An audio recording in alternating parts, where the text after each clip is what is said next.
See both teammates here. Jim, team captain, 9-0, playing Jessup Control. This is the list that won SCG Indy. Playing against the actual runner-up of Indy, Andrew Jessup on Infect. We go ahead and start the game from Jessup. It's a Gitaxian Probe on Davis. And we'll see Jim's hand. Jim, a Snapcaster Mage, a Lightning Bolt, a Lightning Helix, a Visions, an Ancestral Visions, a Nahiri, and a Scalding Tarn. It was on a 6-card hand, it looks like. It's a reasonable 6. This hand could definitely have some issues against a deck as lean and efficient as Infect. Particularly, is going to need to catch his second and probably third land to actually play this game. It'll be after the Gitaxian Probe, it'll be a breeding pool into Noble Hierarch for Jessup. So knocking himself all the way down to 15. Yeah, so it looks like Jim picked up Celestial Colonnade as his draw for the turn. So he has the option to play that tapped or to just go for a Bolt on Noble Hierarch right away. And I like just going for the Lightning Bolt. Yeah, well, he's going to go for a Wonder Up. He's actually going to go a different route here. Going to fetch for what I believe is Steam Vents and suspend Ancestral Visions. That gives him the opportunity to Bolt and Colonnade next turn. Okay, yeah, if you take my line, you're kind of treating the Vision like a mulligan. The way that Jim is playing the game, he wants to try to take advantage of this draw 3 to put the game away when he starts to get in a winning position. The downside of this line is you can find yourself in a really awkward scenario if Andrew just has an Infect creature plus some kind of disruptive element on top of that on the following turn. Turn 2, Jessup makes Viridian Corruptor. No artifacts for it to tag, but a 2/2 Infector nonetheless. Still solid. Of course, Andrew had to tap out for this, so Jim should be able to Lightning Bolt the Corruptor here, as long as there's not a mutagenic growth in Jessup's hand. So the Corruptor's a one of in Jessup's list, and if we've been watching him on coverage, I think he's had the Corruptor just about every game. I haven't yet to see a... I don't think I've seen it blow up an artifact just yet. Yeah, he's cast it in pretty much every game and destroyed 0 artifacts. So it's just... It's better than a Grey Ogre. You know, it's a 4/2 for 2. I don't know if we... Alpine Grizzly? 4/2 for 3. Yeah, Alpine Grizzly. There you go. Jim now with some decisions. His draw for the turn was land number 3. It was a Scalding Tarn. So weighing between Lightning Helix plus that Tarn, or he can play Colonnade Lightning Bolt. Looks like he goes for the latter. We start out with Lightning Bolt on Viridian Corruptor. Of course, Jessup with a mutagenic growth might be able to save the Corruptor, and that's exactly what he'll do. That's pretty brutal. That's very bad news for Jim. And he plays Colonnade and passes, so the shields are down. He's going to take at least 3 poison. He's hoping it's not 10. Inkmoth Nexus fired. Might of Old Krosa on Corruptor. Pendelhaven pumps Inkmoth, so it's 6 damage from the Corruptor and 2 more from the Inkmoth. This is 8 poison on Jim Davis. Yeah, so while that was not 10, Jim is still in 1 removal spell territory here. Because he used Lightning Bolt instead of Lightning Helix, on this turn with that land, he has access to Snapcaster Mage Lightning Bolt. So theoretically, he can get in front of the Corruptor and Lightning Bolt the Inkmoth Nexus, though Jessup still has 2 cards in hand, and Infect is very good against both of these things. A lot of the spells in his deck are live against this line. Yeah, well, we see this Inkmoth Nexus just with something like either an Exalted trigger or a Pendelhaven activation would be lethal. Not to mention the Viridian Corruptor as a 2/2 is just lethal by itself. Right, animating the Nexus with the Pendelhaven hanging out and the Corruptor being a 2/2 naturally, both of these creatures can be lethal attackers on this turn. Go back to Jessup's side. He will cast Gitaxian Probe off Noble Hierarch, and I think he knows that he has Jim now. Snapcaster Mage, Mana Leak, Lightning Helix, and Nahiri. It's only 1 kill spell, so if Andrew makes 2 2-power attackers, I do think he has the game. Well, the Snapcaster Mage can block the Corruptor, and the Lightning Bolt targets the Inkmoth Nexus. You're right. So the question is, what does Andrew have left in the tank?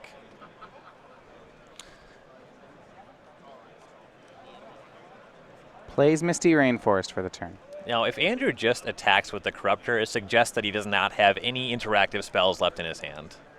Because this way, you make it so the Snapcaster Mage can't just block and trade with the Corruptor. You have to actually use the Lightning Bolt because of the Exalted trigger. So Corruptor is a 3/3. It'll attack. Jim will fetch with Scalding Tarn. Now, so now Jim has, if he cast it aside, if he wants to Snapcaster or Lightning Helix here. Right. Yeah, that tells it he has the Helix in hand, and that's probably where I would actually go here. Jim's going to get Sacred Foundry. Well, I like this because he has Jim concerned about a pump spell. So it looks like Jim's might go for Snapcaster Mage on Lightning Bolt so that if Andrew has a pump spell, Jim still has a chump block available. That's a good point. The upside here, too, is if the Snapcaster Mage survives. Jessup is already down to 13. He did cast Gataxian Probe with mana on this turn. His life total is not necessarily safe.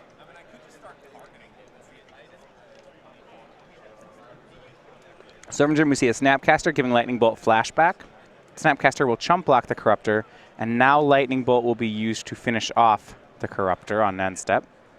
Andrew did make Glistener Elf for the turn, so 2 creatures again. Yeah, once again, 2 lethal attackers. This time, Jim only has 1 trick, unless he can top deck something here.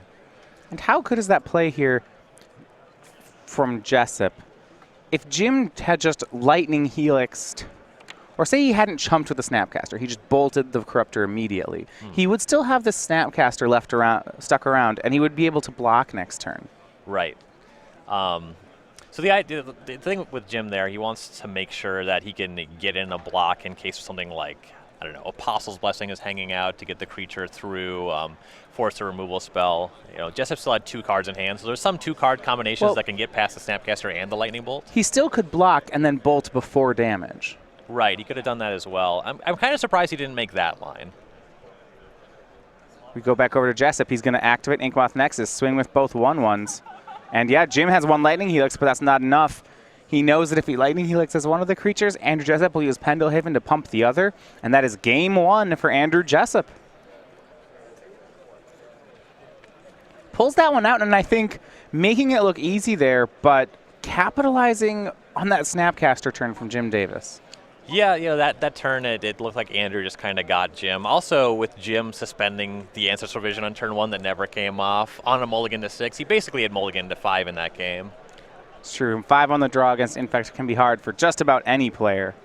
So we'll go over to the sideboards. We'll look first over at Jim Davis's deck. He has 12 different cards available in the sideboard, so 2 Negates, 2 Spreading Seas, 2 Crumble to Dusts, and then a bunch of 1-ofs. We have Celestial Purge, Dispel, Wear Tear, Engineered Explosives, Anger of the Gods, Wrath of God, Vendilion Click, Stony Silence, and Izzet Staticaster. So Spreading Seas is actually pretty good. You can turn off Inkmoth Nexus, so I like Spreading Seas a good amount. Crumble to Dust has a similar effect, though it's slow enough that I'd be surprised if we saw that one come in. Wear Tear can also tag an Inkmoth Nexus, but again, that's pretty narrow, though if you expect Wild Defiance out of the Infect player, you would bring that one in. I assume that Jim knows Jessup's list, so we'll see if he brings that one in. Anger of the Gods is good. It can clean up Noble Hierarchs as well as anything like a Blighted Agent, a Glistener Elf, and then Izzet Staticaster is possibly the best card that Jim has as a sideboard. The Staticaster can force action on almost every creature in Jessup's deck on every turn of the game. Now, over on Jessup's side, he's got 3 Nature's Claims, 3 copies of Kitchen Finks, 2 Spell Pierce, 2 Dismember, 1 Dispel, 1 Twisted Image, 1 Grafdigger's Cage, 1 Spellskite, and a Dryad Arbor. So Jim's deck has a ton of targeted removal. The Spellskite seems pretty solid here. I'd be curious to see if this is a Kitchen Finks matchup.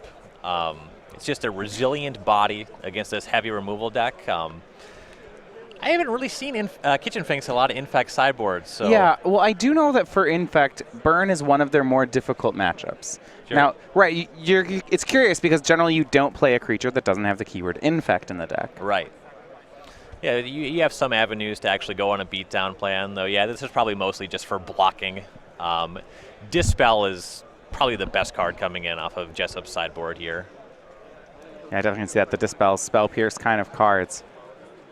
Well, these players are going to get ready for Game 2 in really what we said has been a rematch of the last Modern Open here in Season 2. That was the SCG Indianapolis Open. Now, for all of Season 2, one thing we've been doing here on the SCG Tour for players playing in the events is we don't just have one playmat that you get for showing up at the events, but we have a different playmat for whatever format it is of your choice. So if you stand up for Standard, Modern, or Legacy, either Open or Classic, you get a format-specific playmat. So you see featured here, Sigarda's Heron's Grace. That's our Standard playmat. Is she now, as we've learned, the only remaining of the Avacyn Angels to still survive on Innistrad. Things are a little scary out on the plane. Avacyn has been unmade. Her 2 sisters are much worse than that. But yes, you get that for signing up for any Standard, Open, or Classic. Now, a Modern Open, like the one today, gives away a copy of the card Ghost Quarter, also an Innistrad staple you see here. And for Legacy, it is Thalia, Guardian of Thraben. These are first given away at the Columbus Open in April and will be given away all the way through the Syracuse Open weekend on August 13th and 14th. So these open playmats are given with entry into any Season 2 Open or Classic. So make sure to pick yours up this summer before we go to Season 3. Yeah, really gorgeous art in all of these mats. I like the expanded, the close-up art on the Ghost Quarter. When I look at that Innistrad Ghost Quarter, I didn't really see the ghost hanging around the fountain. It's pretty cool to see up close. See a lot of Ghost Quarters up close. Generally, they're pretty good against my Primeval Titan decks. I would never use that playmat, but I would.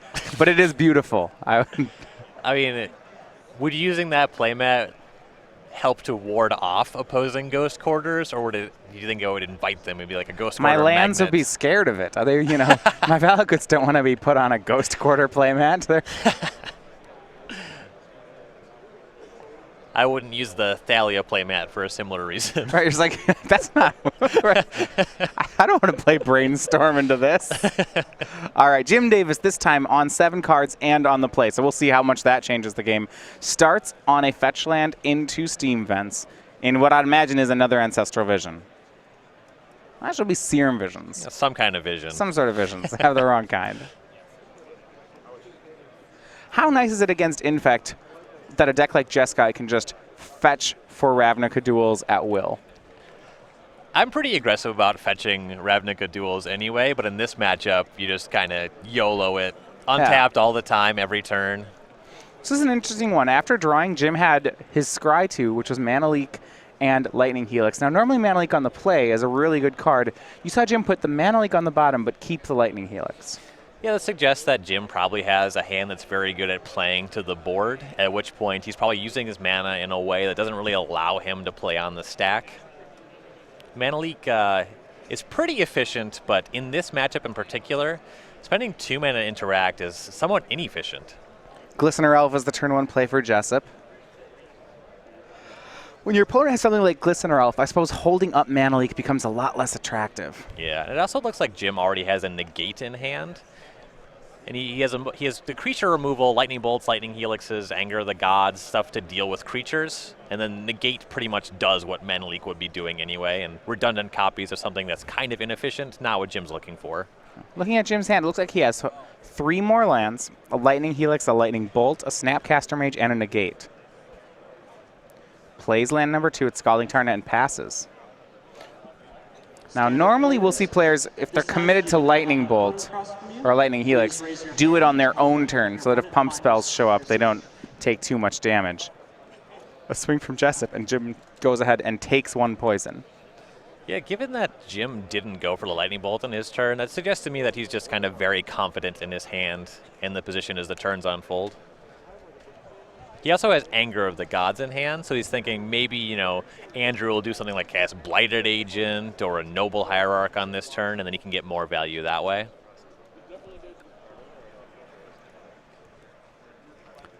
Okay, so yeah, we can set up for something a lot bigger there. Jessup commits a second Glistener Elf to the table after dealing the 1 point of Infect, leaving up Breeding Pool, so Jim will have to respect cards like Spell Pierce and Dispel.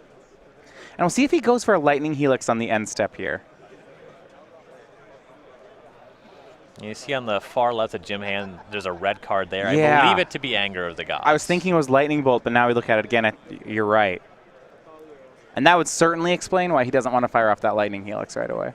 Yeah. Of course, now there's a lot of tension here because Jessup has that blue mana. Yeah. Spell Pierce would be a disaster. If Jim goes for Anger and it gets Spell Pierced, he's probably dead on the untap. And you can try to bait that with Lightning Helix, though there's really no reason for Jessup to Spell Pierce Lightning Helix when you have 2 Infectors on the table.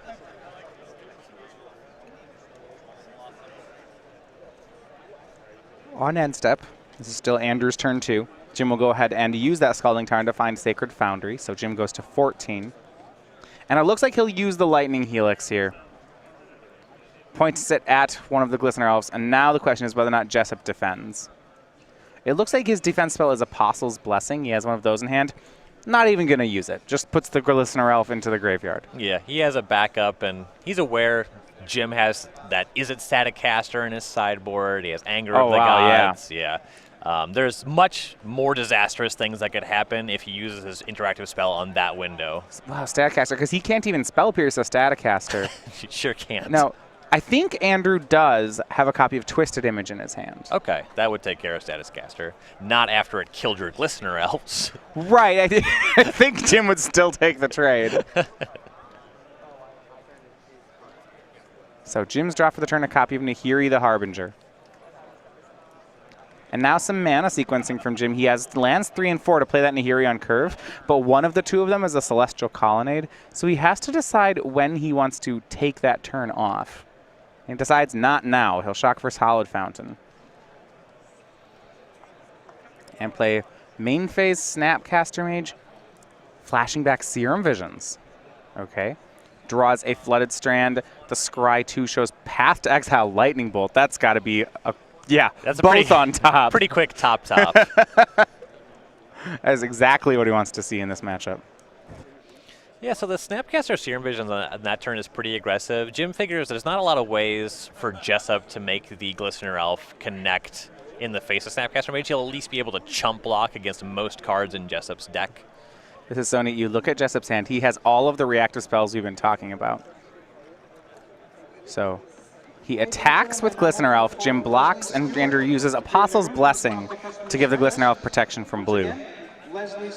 Saying he still has that spell. He actually does have a Spell Pierce in hand. Okay. The Spell Pierce is going to start losing value fairly quickly. Yeah, I think he'll always be able to get the Nahiri in Jim's hand, but the fight is probably, if Jim gets to resolve all these negates, this negate, this Lightning Bolt, this Anger of the Gods.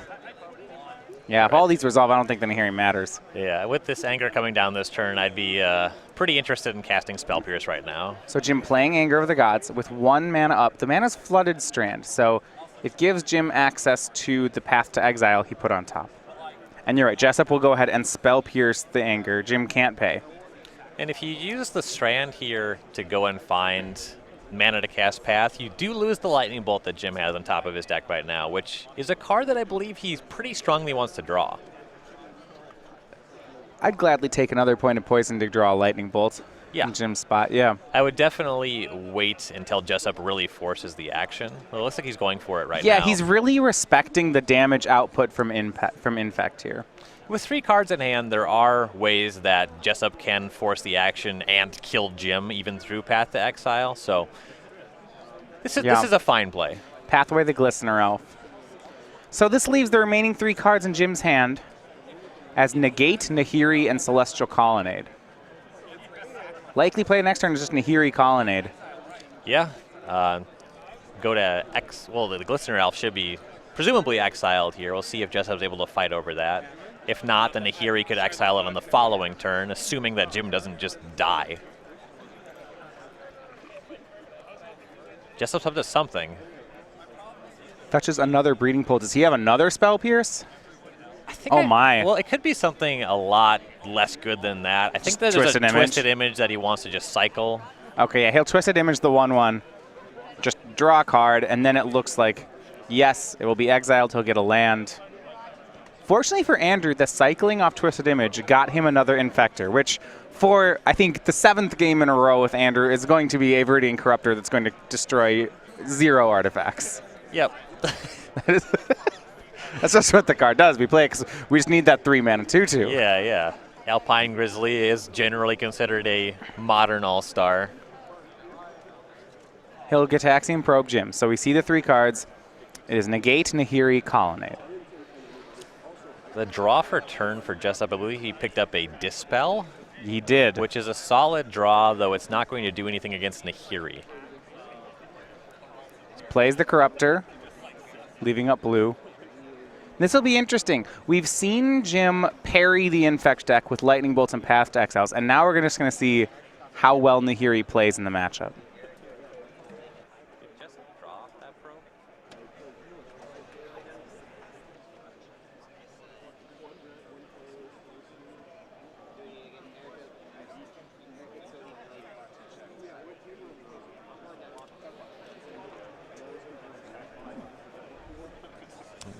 depending what Jim picked up here, his action might just be to cast a Nahiri. Leaving up Negate is going to save him from dying to something like Become Immense second pump spell, if that's the case.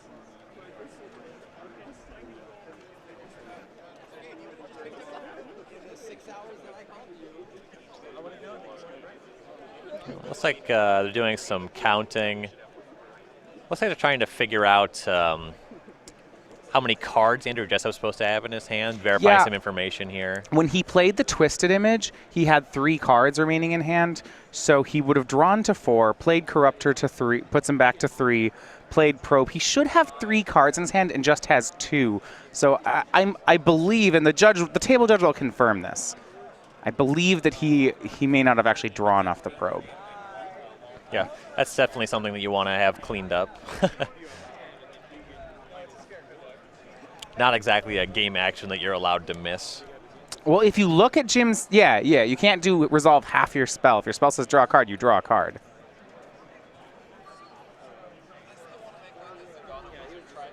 All right, and it looks like he didn't draw, and there we're back to good. Spellskite's the card drawn. Looks like Jessup with Spellskite, Pierce, Dispel in hand.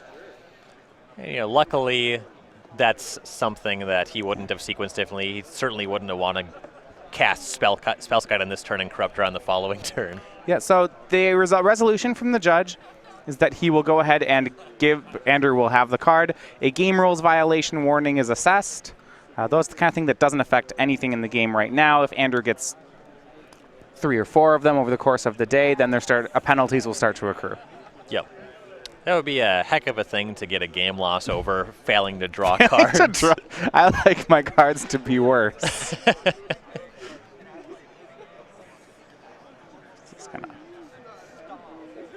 Now, Jim played the Colonnade there, but he actually didn't go for the Nahiri just yet. Yeah, he's just leaving up that Negate. He's just afraid of dying. A land on the following turn will enable him to do both of the things, Nahiri and Negate. And also with a tapped creature, he'll be able to exile that right away instead of just looting, or rummaging rather, with the Nahiri.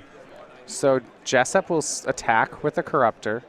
Jim goes to 3 poison. He draws. It is Path to Exile. And now it's interesting here. He can play that Nahiri. Now, Jessup has a Spell Pierce, so Jim has to really play right. And I love this. Makes land number 6 before going for Nahiri. Great play by Jim. Yep. Gets to leave up the Negate here. Yeah, well, there's a temptation to not do it because you may want to discard it away, but Jim, no, he's going to play it. Now let's see whether Jessup pierces. And this is a great Nahiri. It doesn't even hit. Spellskite can't even redirect because the Skite's not tapped. Right. It's only untapped enchantments that Nahiri can tag. Enchantment, tapped creature, or tapped artifact. In one of the most often confused lines of text on a Planeswalker. Not easy to do, mind you. Right. So Jim just gets to play. He gets to play this. His remaining hand is Negate Path to Exile.